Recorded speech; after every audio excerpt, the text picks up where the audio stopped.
Welcome to a Portuguese sentence list from Ablas. Pasta pairs well with wine and is especially good with bruschetta for an appetizer and chocolate for dessert. A massa combina bem com o vinho e é especialmente boa com bruschetta para aperitivo e chocolate para sobremesa. Betsy was in the kitchen, baking scones for a mid-morning snack, while the rest of us were lounging around the main room. Betsy estava na cozinha a fazer scones para lanche a meio da manhã, enquanto o resto de nós estava a passear pela sala principal. Watch the sun set behind the mountains as you sip a nice aperitif, before enjoying a lovely barbecue. Veja o pôr do sol atrás das montanhas enquanto bebe bom aperitivo, antes de desfrutar de lindo churrasco.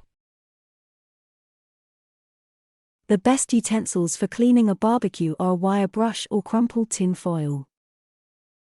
Os melhores utensílios para a limpeza de uma churrasqueira são uma escova de arame ou uma folha de papel amassada. After breakfast, they all retired to the entry room and gathered around the tree to open presents. Depois do pequeno almoço, todos se retiraram para a sala de entrada e reuniram-se à volta da árvore para abrir presentes. By the time she finished cooking supper for them, it was later than she had planned. Quando ela terminou de cozinhar o jantar para eles, era mais tarde do que ela tinha planeado. Pushing the plate aside so the food would cool, he began slicing the rest of the roast. Empurrando o prato de lado para que a comida arrefecesse, começou a cortar o resto do assado. We dined at a small Mexican restaurant and spent the meal discussing general topics. Jantamos num pequeno restaurante mexicano e passamos a refeição a discutir temas gerais. Even a single basic recipe can be helpful as long as it holds up to experimentation and adjustments.